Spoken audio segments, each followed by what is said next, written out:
Multisensory dog training approach?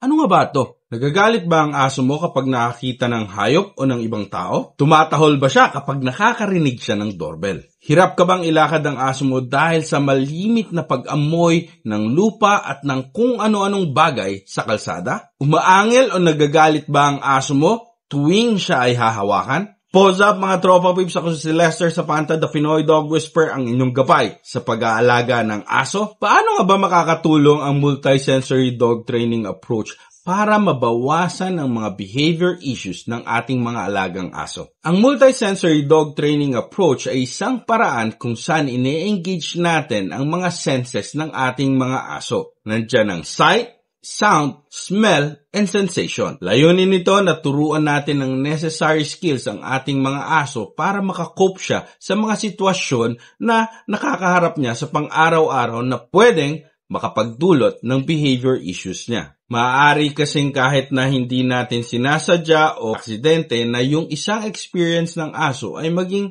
negative sa kanya. So gagamitin natin itong multisensory dog training approach para i-turn natin yung negative experience to a positive one. Una sa lahat mga tropa peeps, pag-usapan natin ang sense of smell. Ang sense of smell ay ang pinakamalakas na sense ng ating mga aso. So normally nina-navigate ng aso ang mundong ginagalawan niya based sa kanyang pangamoy. Alam naman natin mga tropa peeps na the moment na pinanganak ng mga aso natin, pinakaunang sense na magbubukas sa kanya ay ang kanyang sense of smell. At ito ay ginagamit niya para mahanap niya kung nasaan ang kanyang mommy para makakain and also para maramdaman niya kung nasaan ang kanyang mga litter mates. Sobrang sensitive ang pangamoy ng mga aso natin. Kung halimbawa sa ating mga tao kapag may nagluluto ng kare-kare sa isang kusina, kaya nilang i-dissect lahat ng ingredients dun sa nilulutong kare-kare. Alam din natin na kayang amuyin ng mga aso natin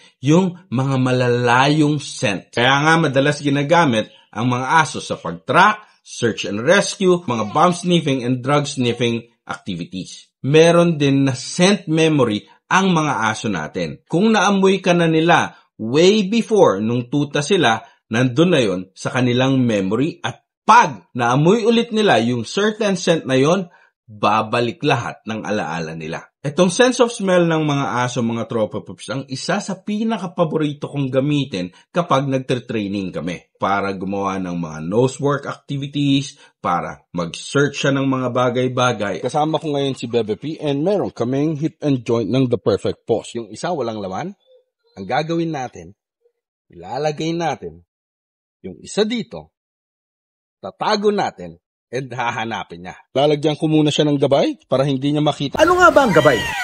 Gabay ay isang uri ng sleep leash na aking ginagamit sa pag-train ng aso. Ginagamit ko ito para turuan ang mga aso natin na maglakad ng maayos at ginagamit ko rin itong training tool para mabawasan ang behavior issues nila. Ang gabay ay may tatak LZ.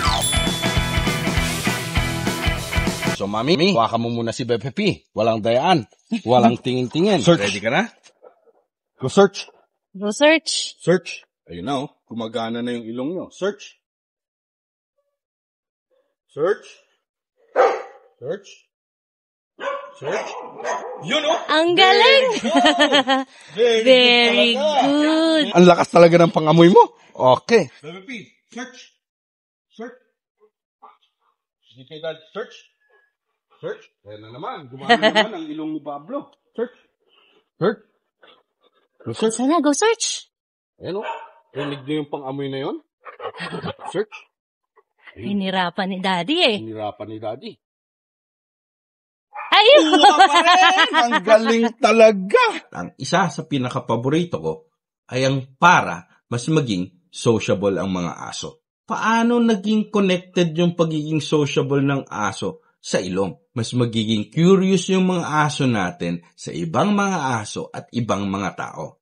Rather than magalit sila or matakot sila, aamuyin nila itong mga to para mas makilala sila and eventually magtiwala. Pangalawa, ang paningin or ang sight. Ang mga aso, mga tropa peeps ay visually sensitive. Masyadong matatalas yung paningin nila. Mapapansin nyo mga tropa peeps, minsan mag-prepare pa lang kayo paalis ng bahay. kukunin yung susi, tapos bubuksan yung doorknob, alam na agad ng mga aso nyo na aalis kayo. Meron pa nga magsasabi kapag maliligo daw yung mga aso, kukuha pa lang ng tabo, sobrang takot ng aso, magwawala na at tatakbo. Meron tayong mga aso na tinatawag na herding dogs. Sila ang may pinakamatitinding sense of sight. Yung mga border collie, yung mga sheepdog, mga herding dog, mga German shepherd, ang titindi ng mga paningin nila. Konting galaw pa lang, alam na nila kung saan sila pupesto para ma-herd yung mga animals. Ang Bibe family ng sa Fantastic Family ngayon ay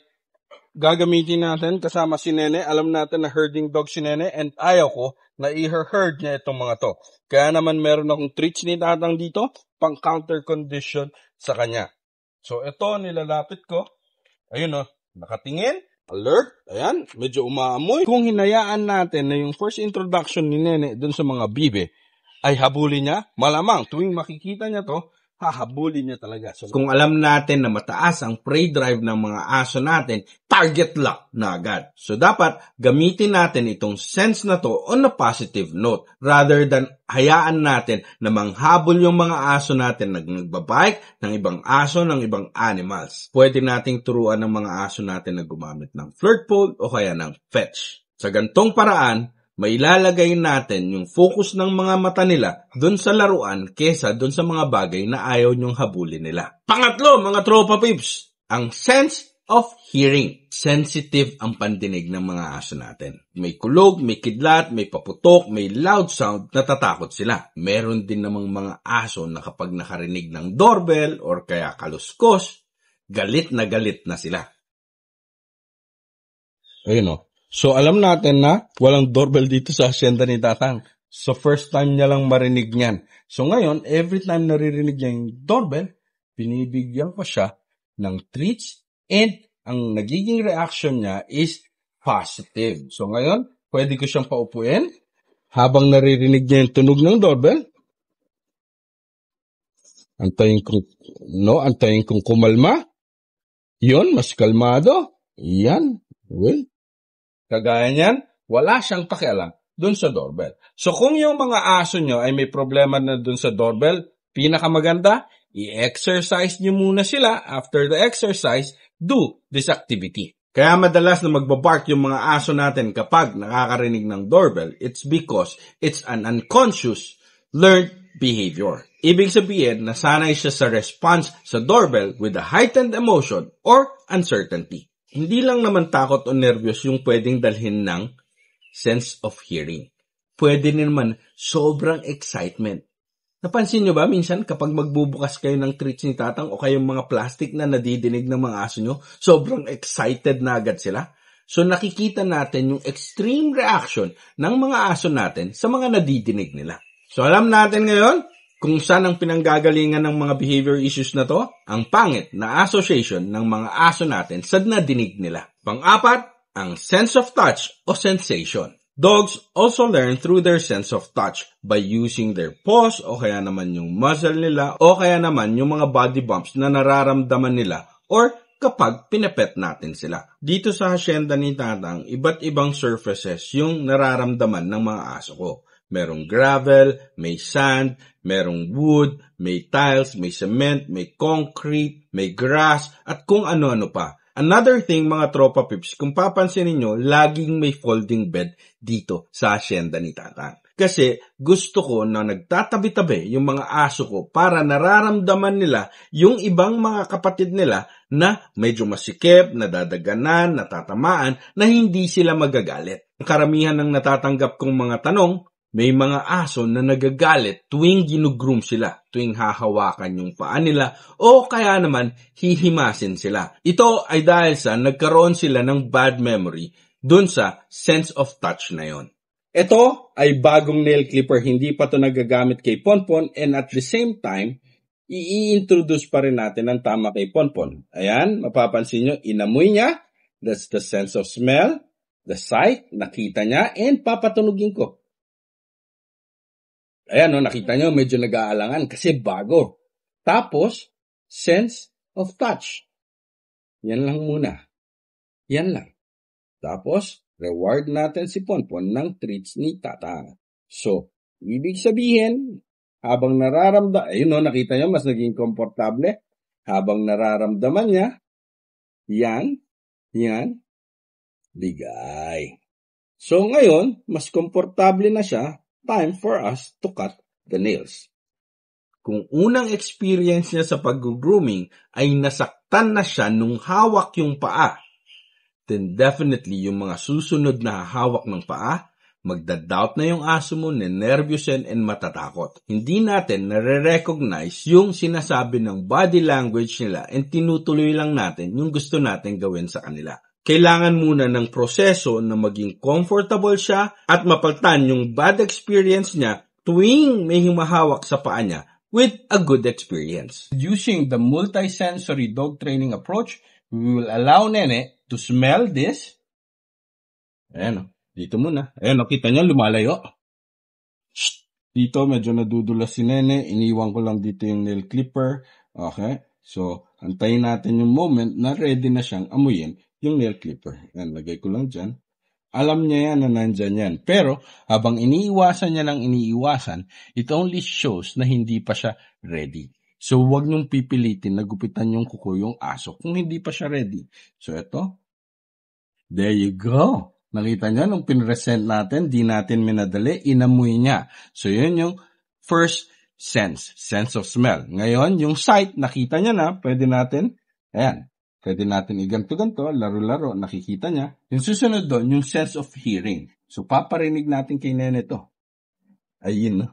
Okay. Very good. And, habang ginagawa yan, nakita niyo yung pagpipet ko sa kanya, sensation, and ito, gagamitin natin na pang-pet sa kanya. Very good. Para biglang mas naging curious siya, diba? Na yung isang bagay na bago sa kanya, ay hindi nakakapagdala ng pain or discomfort. O yan, gugupitan na natin si Nene.